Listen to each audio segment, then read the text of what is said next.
Será que não vai rolar esse fight? Porque a gente mesmo tá esperando esse momento.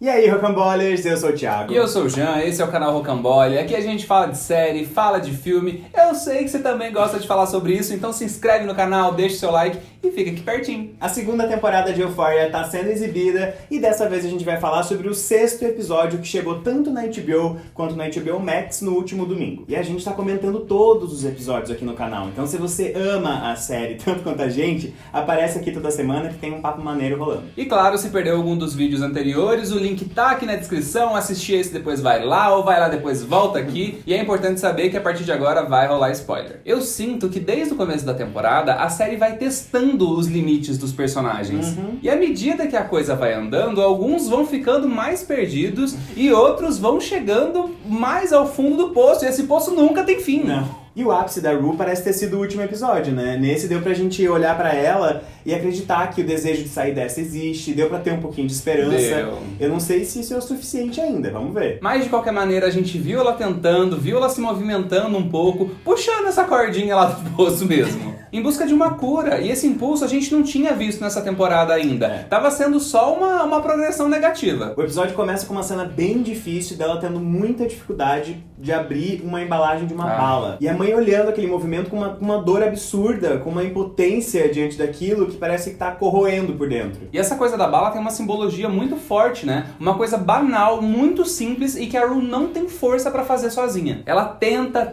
e depois desaba na mesa, frustrada, envergonhada na frente da mãe, mas ainda assim não pede ajuda. Porque há muito tempo a Rue tá rejeitando a ajuda de qualquer pessoa, né? Todo mundo que tentou, ela afastou. Só que agora bateu o arrependimento pelo que ela fez. Mesmo que ela não lembre de tudo, ela sabe que foi cruel. E aí o problema não é só o vício, porque mesmo que ela fique limpa, ela sabe que ela vai ter que lidar com as sombras do que já aconteceu, com as pessoas que ela já magoou. E é exatamente por isso que ela fica tão mexida com o que ela fez com o Ali. Porque o que ela fez foi pegar o pior momento da vida dele e resumir ele a isso. E diante do que a gente viu nesse episódio, é tudo que ela não quer que façam com ela também. Ela tá desesperada por não ter a sua vida resumida aos seus momentos de descontrole, né? E imagina que horror esse momento de consciência, de saber que ela perde totalmente o controle da sua identidade e que talvez essa imagem distorcida de quem ela é seja o que as pessoas vão lembrar. Sim, e é por isso que o perdão do Ali foi tão importante. Ela fica tão grata que a energia muda. Aí consegue abrir a bala, depois lembrar que ela não precisa lidar com isso sozinha, que ela não tá sozinha no mundo. Desejar e receber esse perdão é voltar a se importar com as relações, né? É se reencontrar pelo menos com uma parte de quem ela era. Eu achei muito lindo esse momento da Rue chupando a bala, com uma felicidade genuína demais. Ela finalmente sentiu esperança ali e eu super me emocionei. E o que foi o Ali naquela família? Um dia de normalidade comum que eles não tinham há muito tempo. Ele já chega fazendo piada, tirando o peso das coisas pra que a Rue tenha um pouco de alívio. Porque ele sabe que o que ela precisa agora é de acolhimento, é fazer ela se sentir uma pessoa de novo. A gente falou bastante no último vídeo sobre esse processo de desumanização da Rue. Sim. E agora é isso, ela precisa se reconectar, se reconhecer nas pequenas coisas de novo. Foi muito bonita a forma como o Ali se colocou ali na situação, né? Esse personagem é maravilhoso. E muito legal ele lembrar da Dia. Ninguém tá olhando pra ela porque a situação tá exigindo demais. Pois é, mas a Dia é uma menina, né? Ela tá tentando encontrar o seu lugar no meio disso tudo. Porque a história não é sobre ela, nem a da série e nem a dessa família mais. A Rue acabou tomando todo o espaço, toda a atenção, mas e aí como é que fica? Porque a Dia também não tá bem. E é difícil, né? Porque nesse lugar extremo de pessoas viciadas, os outros parece que não tem mais vida, é uma doação constante. E aí nenhum problema pessoal pode ser comparado, aí todos os sentimentos das pessoas que estão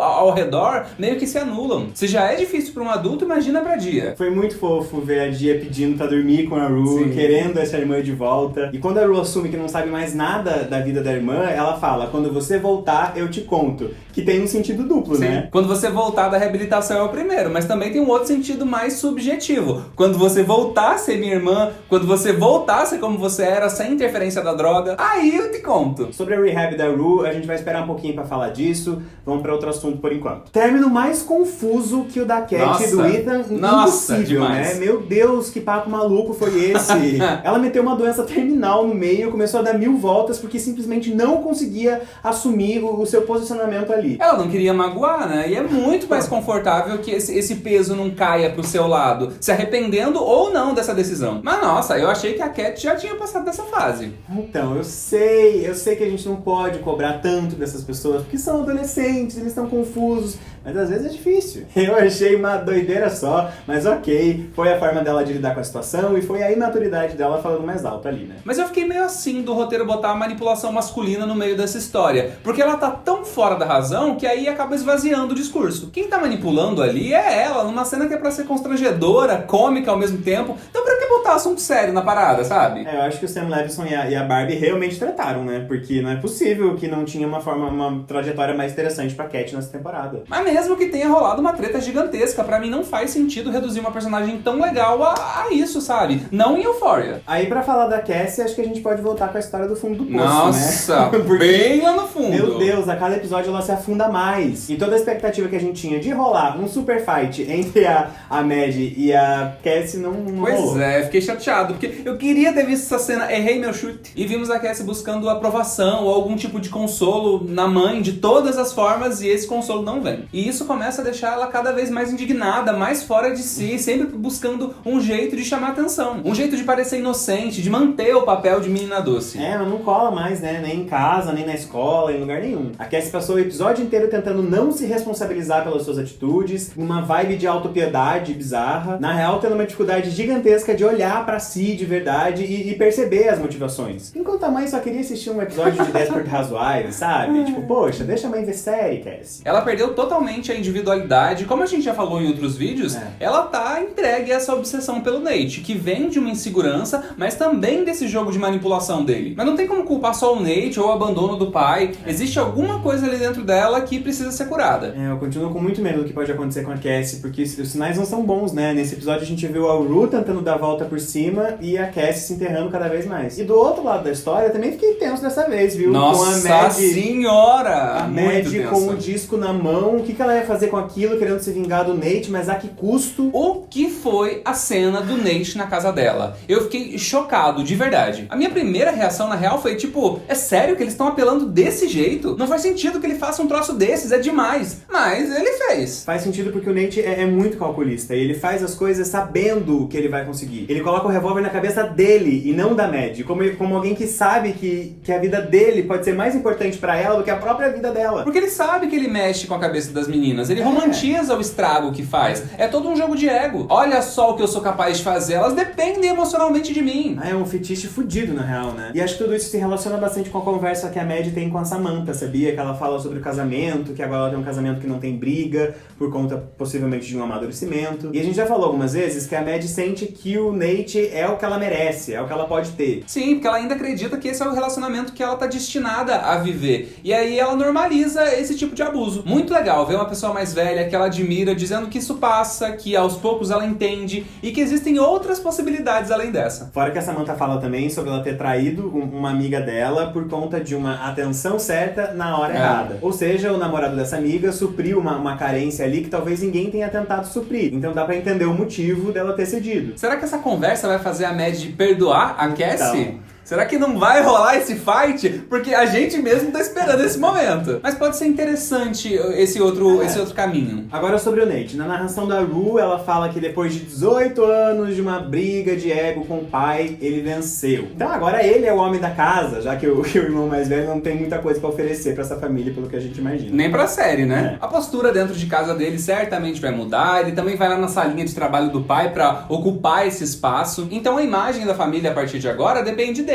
E essa imagem pode afetar nos negócios. Mas é curioso, né? Porque até ontem ele não se importava com absolutamente nada disso. E eu achei interessante o papo dele ser raivoso ou não, e como ele se defende com unhas e dentes, tentando se convencer de que ele só é raivoso por conta do pai, é só com o pai. Mas daí a mãe dele diz algumas coisas que fazem ele reagir como raivosão. E as mães entraram bastante nesse episódio, né? A mãe da Rue, da Alex e da Cassie, do Nate. E eu achei esse um diferencial do episódio, porque dá pra gente construir um pouco melhor esse ambiente familiar dos adolescentes e ligar alguns pontos a partir disso. A Marcia é uma pessoa meio estranha pra mim, sabia? Porque ela é essa mãe conservadora, meio babaca em alguns momentos, aí ela joga umas coisas na cara do filho que eu não entendo muito bem onde ela quer chegar, o que ela quer atingir, mas ao mesmo tempo foi divertido ver ela reagindo à saída do Cal, dei boas risadas. Pois é, ela fala sobre o Cal ter tido um filho que tem mais falhas ainda do que ele. Então. Achei estranho, porque não parece uma coisa que uma mãe falaria de boa, sabe? É bizarro. E ela fala também sobre o enforcamento da Mad lá na primeira temporada, então isso pode render alguma coisa ainda. E uma das coisas que mais me chamou a atenção nesse episódio inteiro foi ela falar que com 8 ou 9 anos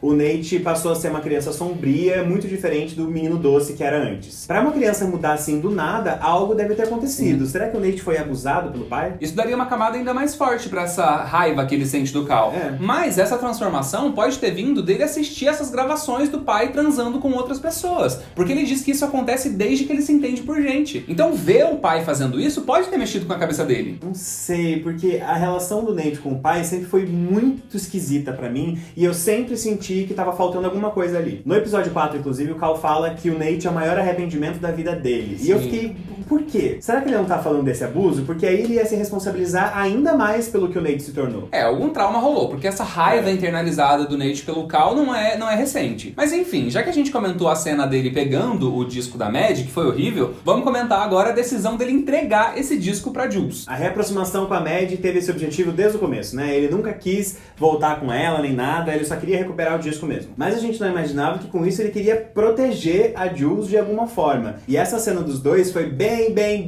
importante pra série. Meio que confirma aquilo que a gente falou lá no episódio 2, né? O Nate ama a Jules, não é a Maddie, não é a Cassie. Ele afirma que todas as coisas que ele disse eram verdade. E ele tá se referindo às conversas enquanto Tyler. Sim, o perfil fake que ele usava na primeira temporada pra conversar com a Jules e se declarar pra ela. E a Jules também fala que pra ela foi verdade, mesmo depois de saber tudo que ele fez. O que a gente não sabe é se ela tá falando dos sentimentos da época, que sim, eram reais, ou se ela tá trazendo alguma coisa, mantendo alguma coisa disso ainda. Só que assim, eu sinto que essa história dos dois não vai ser trabalhada nessa temporada. Eu acho que tem uma seleção de plot, sabe? E me parece que eles estão armando alguma coisa pra trazer isso novamente lá na frente. Tanto que ele sai dessa conversa e chama a Cassie pra morar com ele, né? Porque agora ele pode tudo naquela casa. E acho que isso tem total a ver também com a aprovação da Marcia em relação a Cassie, coisa que não existia com a Mad. E aí bate naquele lugar de que a Cassie tem uma imagem de nora perfeita pra essa família conservadora. E a Cassie vai, né? Solta uma frase praticamente igual a da Mad alguns episódios atrás. Eu arruinei minha vida inteira por você. E a gente sabe que o Nate vê certo romantismo nisso. Foi o que ele disse pra Mad. Porque, de novo, esse poder incondicional que ele exerce sobre as meninas dá muito tesão. É escroto pra caramba. Passando o assunto pra Alexia, a gente vê ela se questionando sobre a peça, com medo do que isso pode render, de como que ela pode afetar essa irmã e aí ter que se responsabilizar por isso. Mas a conversa com o Fesco já faz ela tirar isso da cabeça, vai rolar a peça e vai ser inclusive no próximo episódio, porque o trailerzinho já mostrou. Tô curioso. E foi muito fofo ver ela e o Fesco assistindo Conta Comigo, cantando Stand By Me. Gente, esses dois têm uma energia tão gostosa e é muito legal como a série trabalha em pequenos avanços, né? Uma mãozinha em cima da outra já é um super evento. É um contraste, inclusive, com a intensidade dos outros envolvimentos da série, né? Mas o meu medo é que essa lentidão faça eles não terem tempo de viver isso. Porque a coisa pode estar ficando complicada pro lado do Fesco. A gente viu lá o carinha, o tal do Custer, o namorado da Faye, que tá colaborando com a polícia na investigação do Mouse. Ou seja, é só uma questão de tempo pra eles chegarem no Fesco. E aí? E finalizando o episódio, voltamos a falar da Rue um pouquinho. A gente vê a Dia dormindo com ela, uma cena super fofa, de muita esperança, mas logo depois alguma coisa que pode quebrar essa esperança. A Leslie não consegue a vaga pra Rue. Que angustiante esse telefonema. Meu Deus, esse choro desesperado dela, porque ela sabe que é urgente, que talvez ela não tenha uma outra chance de salvar a filha. E ela sabe que uma desintoxicação não é o suficiente no caso da Rue, ela precisa de uma internação. O episódio começa com um olhar de impotência da Leslie em relação à cena da Rue com a bala e termina com um choro de impotência também de alguém que não tá conseguindo salvar a própria filha. Muito forte. Ai, gente, eu tô muito perdido. A minha atenção fica pulando de um lugar pro outro a cada episódio. Agora eu já tô achando também que a Cassie pode morrer no final, sei lá. Isso pra mim é um dos grandes méritos de Euphoria, fazer com que a gente se preocupe tanto com esses personagens. As mães, por exemplo, a gente vê pouquíssimo, mas geralmente em cenas determinantes e que fazem a gente se conectar com elas. Eu gostei bastante desse episódio, sabia? Eu acho que ele foi mais calmo, sim, do que o anterior, por exemplo, mas eu acho que ele foi bem consistente, que ele avançou alguns conflitos, principalmente da Rue, do Nate, e acho que rolou uma energia de eles tentarem restabelecer a ordem, sabe? Seja essa ordem qual for. Vários personagens se movimentando pra mudanças. E eu achei isso legal. Gente, tá acabando. Tá Faltam acabando. 2 episódios e eu tô sofrendo. E é isso, acabou, chegamos ao final do vídeo. Se inscreve nesse canal se ainda não é inscrito, deixa o seu like e fica por aqui. E diz pra gente nos comentários o que você achou do 6º episódio, gostou ou não gostou, acha que o Nate pode ter sido abusado mesmo? Fala pra gente, até o próximo vídeo. Tchau!